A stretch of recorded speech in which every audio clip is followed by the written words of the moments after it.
liberación de demonios o exorcismo.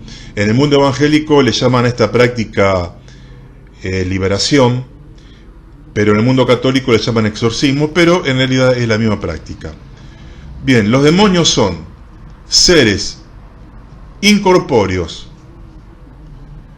que están al servicio de Satanás, que son sumamente malos, son más poderosos que el hombre, más inteligentes que el hombre, y todos, juntamente con el diablo, un día van a ser echados al infierno eterno, al lago de fuego.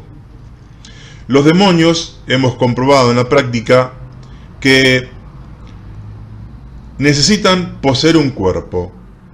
Jesús dijo que cuando un espíritu inmundo sale, va a lugares secos, pero allí no haya reposo, e intenta volver a la casa donde salió, es decir, al cuerpo donde salió. De alguna forma necesitan tener un cuerpo de carne los demonios, porque aparentemente en el estado descarnado, en el estado espiritual, no pueden satisfacer sus deseos, que son siempre perversos, malignos.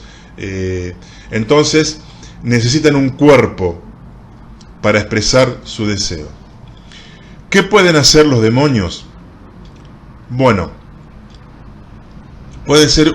pueden hacer un montón de cosas. En general podemos decir que en el área personal pueden producir enfermedades, deformaciones del cuerpo, dolores. En el alma pueden producir todo tipo de emociones desordenadas como estrés, ansiedad, pánico. Este es un tema muy delicado. Si bien los demonios producen un montón de estas neurosis, como decimos, pánico, ansiedad, angustia, no toda angustia o ansiedad es causa de los demonios. La persona que está preparada para echar fuera demonios o para exorcizar debe tener discernimiento para saber si esa neurosis es natural o es espiritual causada por los demonios. En el área social producen rupturas, pueden producir separaciones, y aquí también podemos decir que hay causas naturales y causas espirituales. Por eso es importante que aquel que se dedica a echar fuera demonios tenga desarrollado el don de discernimiento de espíritu. Y en el área económica y laboral pueden producir miseria, pobreza, etc. En general los demonios, ¿qué hacen? Tientan. Bueno, el diablo tentó a Jesús, pero el diablo se usa de su ejército de demonios para tentarnos, para incitarnos a pecar. También mienten. Dice ahí en 1 Timoteo 4:1 que en el último de los tiempos algunos van a apostatar de la fe, escuchando a espíritus engañadores y a doctrinas de demonios. Son especialistas en mentir. El arma más poderosa del diablo es la mentira. Hostigan, acosan a las personas con malestares, con malos pensamientos. También atormentan. Por ejemplo, cuando el rey Saúl desobedeció y fue tan rebelde con Dios, dice que un espíritu de parte de Dios lo atormentaba, y ahí David, que todavía no era rey, tenía que tocar música para que el espíritu lo deje de atormentar. Jesús dice que en Mateo 18, que cuando no queremos perdonar, entonces dice que la persona rencorosa que no quiso perdonar va a ser entregada a los verdugos. Y los verdugos, entre otras cosas, pueden ser las enfermedades psicosomáticas que produce el rencor, y también los demonios que torturan a la persona que no quiere perdonar. Los demonios también esclavizan. Según Lucas 13:16, había una persona encorvada que Jesús sana, y dice Jesús, ¿cómo yo en el día de reposo, porque fue un día de reposo, cómo en un día de reposo no puedo desatar a esta mujer? Entonces esclavizan, atan a vicios. Bueno, engañan, ya lo dijimos. Muchas veces hay prácticas sofisticadas de religiones orientales o de la nueva era que vienen vestidas de un ropaje científico o pseudocientífico, y entonces son como un caballo de Troya, que aparentan ser algo bueno o científico, pero esconden prácticas ocultistas como el Reiki, como el yoga. Los demonios también debilitan, quitan las fuerzas de las personas. Entonces la persona no sabe por qué, si está llevando una vida ordenada y sana y correcta, sufre mucho cansancio, irritabilidad, etc. Bueno, los demonios se enferman también, como esta mujer que estaba encorvada. No toda enfermedad, volvemos a repetir, es del diablo. Es decir, cuando una persona tiene una enfermedad y no se encuentra una causa médica o científica de por qué está enferma, ahí podemos decir, bueno, puede ser producida por algún demonio. Dijimos que deforman el físico, como hay en Lucas 13:11, que una persona tenía el físico, aparentemente una joroba. Los demonios incitan al suicidio y a la muerte, y pueden producir también locura. Cuando Jesús sana a un lunático, era ahí en Mateo 17:15, cuando la persona era lunática en aquel tiempo, era el sinónimo de lo que hoy llamamos un demente, un loco. Y fíjense que el endemoniado gadareno, que lo ataban con cadena y la rompía, que tiene gran fuerza física, estaba como un loco, desnudo, se lastimaba con las piedras, gritaba, etc. Bueno, ¿cómo entran los demonios? Los demonios no entran porque sí. Hay siempre una causa que viene. Dice ahí en Eclesiastés 10:8, el que hiciere hoyo caerá en él, y el que aportillare vallado le morderá la serpiente. La serpiente es sinónimo del diablo. Es decir, el que al vallado, a lo que nos cubre, hace algún agujero, lo aportillare, le morderá la serpiente. Y dice el Proverbios 26:8, como el gorrión en su vagar y como la golondrina en su vuelo, así la maldición nunca vendrá sin causa. Hay puertas que se abren para que los demonios entren. No es que uno, como dijo alguien, va caminando por una calle y en sentido opuesto viene un demonio, se chocan y le entra. No, hay cosas específicas que ocurren para que un demonio entre. Primera puerta, los pecados. Por ejemplo, practicar brujería o consultar a los brujos, hechiceros, lumbanda, quimbanda, todas esas cosas.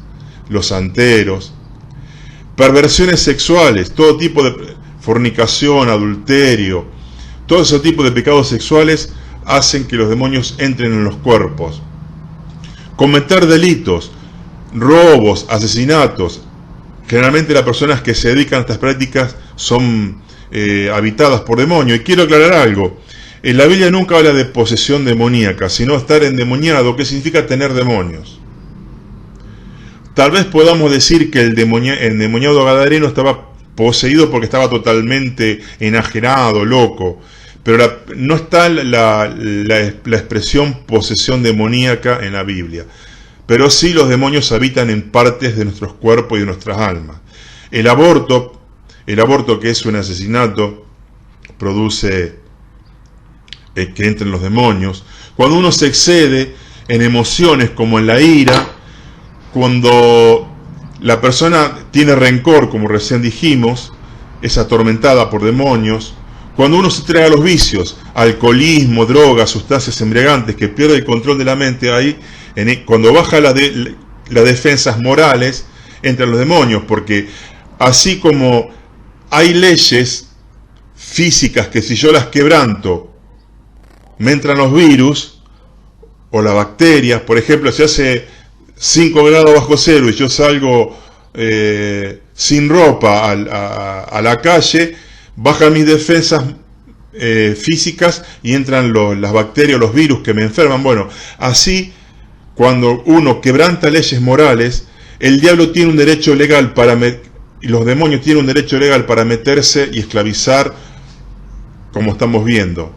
La pasividad mental, por ejemplo, como a veces ciertas religiones orientales nos obligan a poner la mente en blanco, eso es peligrosísimo.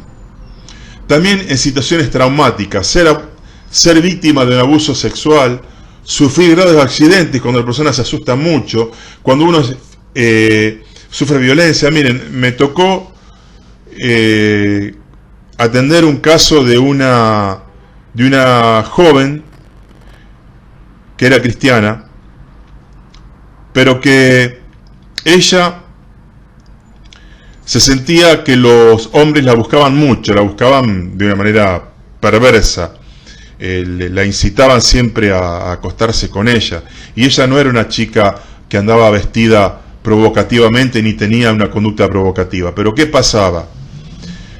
Ella confesó que de chiquita un tío la abusaba sexualmente, y yo me tuve que aprender en ese momento, pero yo decía, pero bueno, pero el pecado lo cometió el tío perverso. Bueno, igual a las personas que fueron víctimas de algún abuso sexual, le entran espíritus que se llaman así, de abuso sexual, porque hay género de espíritu. Yo sé que esto es difícil de entender, pero yo mismo tuve que salir de mi asombro, y la persona misma, la chica misma, tuvo que renunciar a ese espíritu de abuso. Por eso quedan tan traumadas las personas que reciben una vejación, un abuso sexual. Bueno, ser víctima de hechicerías, cuando los brujos toman, por ejemplo, a una persona, ponen su nombre en altares con velas, o ponen, si pueden conseguir una prenda de la persona. Todo eso existe, la brujería, la hechicería, la santería, el curanderismo. Y entonces o usan un muñeco con el nombre de la persona, o una foto de la persona, o algo de ella, un pedazo de pelo de la persona, y le practican la hechicería. Entonces eso tiene derecho los demonios a atacar a las personas. Los demonios pueden enfermar y pueden matar, inducen al suicidio, atormentan. Las 4 cosas que puede hacer la hechicería es atormentar, destrucción, a veces hacen hechicerías para que la persona se vuelva loca. No todo loco es endemoniado, pero muchos sí. También la hechicería puede ocasionar ruina, generalmente ruina económica. La persona es trabajadora, hábil, y trabaja, y si gana 100 pierde 200, y si gana 400 pierde otro 800. Hay algo raro que pasa.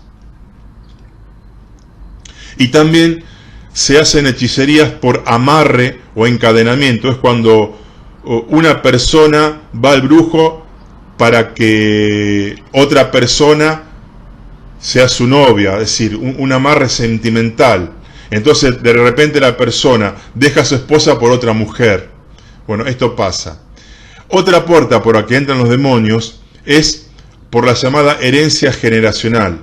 Cuando en Éxodo Dios da los mandamientos, los 10 mandamientos, habla de que no tendrás ídolo, no te harás imagen ni te inclinarás, porque yo visito la maldad de los padres sobre los hijos hasta la 3ª y 4ª generación. Entonces hay herencias.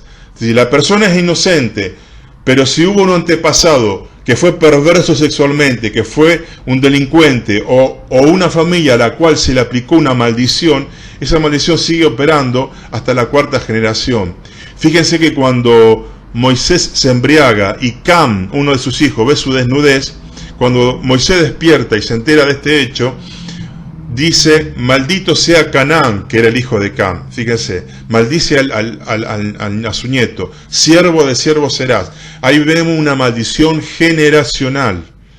Y cuando David peca con Betsabé, que se acuesta con esta mujer que tenía marido y manda a matar a su esposo, el profeta Natán lo amonesta a David y le dice, por lo tanto, la espada y la violencia no se apartarán de tu casa, y vas a tener cosas horribles. Otra puerta de entrada es practicar el ocultismo, acudir a los brujos, magia, hechicería, brujería, curanderismo, santería, chamanismo, espiritismo, que es consultar a los muertos, astrología, vudú, umbanda, macumba, control mental, meditación trascendental, reiki, yoga, hacer la llamado juego de la copa o tabla o ouija. Eso es terrible, es terrible. Hay mucha gente que quedó traumadísima por hacer el juego de la copa, adorar ídolos. Otra, usar o poseer elemento usado en la hechicería, usar esculturas de santos, usar ciertas velas, ciertas cosas que se usan en el ocultismo. Y a su vez también otra causa es recibir espíritu, maldiciones por asociaciones ilícitas. Por ejemplo, dice la Biblia que cuando uno se une a una persona, una carne es con ella. Bueno, si yo me uno sexualmente con otra persona que tiene demonios, esos demonios se suelen pasar a la persona con quien se fornica. Otra causa por la cual entran los demonios es asociarse, involucrarse en sectas diabólicas o religiones falsas. La dianética, la cienciología, los Hare Krishna, bueno, hay muchas, las sectas que andan predicando doctrinas heréticas, mentiras. Ahora bien, ¿cómo ser libre de demonios? Primero, la persona tiene que ser sincera y tiene que de corazón pedir perdón y arrepentirse por el daño que hizo, arrepentirse por el pecado que cometió, o arrepentirse porque fue a ese curandero, a esa curandera o a ese santero. Tiene que ser un arrepentimiento sincero, porque Dios ve el corazón.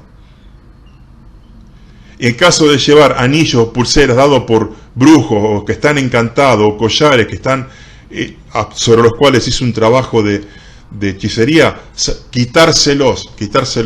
Después, renunciar en voz alta a toda práctica que hizo. Es decir, Señor Jesús, te pido perdón porque adulteré, porque forniqué, te pido perdón por haber ido al brujo, al curandero, etc. Y confesar los pecados. Tiene que ser sincera la persona, porque cuando la persona lo hace de palabra, pero no de corazón, el demonio no va a salir. Y después sí, una vez que hubo un arrepentimiento, una pérdida de perdón y renuncia reales, sinceras, el ministro ahí da la orden de echar fuera a los demonios. Y como hay géneros, por ejemplo, si la persona confesó que fue al ocultismo, curanderismo, yo echo el espíritu de brujería, de curanderismo, o corto la herencia generacional de perversión sexual, de muertes o de tal enfermedad que se hereda. Entonces, si no estamos tirando tiros al aire, la persona que libera tiene que saber qué tipo de espíritu fue de curanderismo, fue de sexo, fue por aborto, por lo que sea. Y por último, ¿cómo mantener la liberación? Bueno, dejar de hacer aquello por lo cual entraron los demonios. Tengo que cortar drásticamente con esa práctica que hice por lo cual el demonio entró en mi vida. Después, llevar una vida santa y ordenada. Después, desarrollar el dominio propio, controlar la mente, las emociones. Después, cultivar una relación con Dios, leyendo la Biblia, orando a Dios. Y por último, congregarse, reunirse con cristianos. Bien, este es un tema un poco largo. Yo hice un resumen, es mucho más largo, pero los endemoniados existen. Y no es como por ahí es la película El Exorcista, que el demonio hace que la casa se destruya, que le dé vuelta la cabeza, esas cosas. No, eso no. Hay personas que están endemoniadas y llevan una vida relativamente normal, hasta que el demonio es descubierto y es echado. Bueno, espero que esto les haya interesado.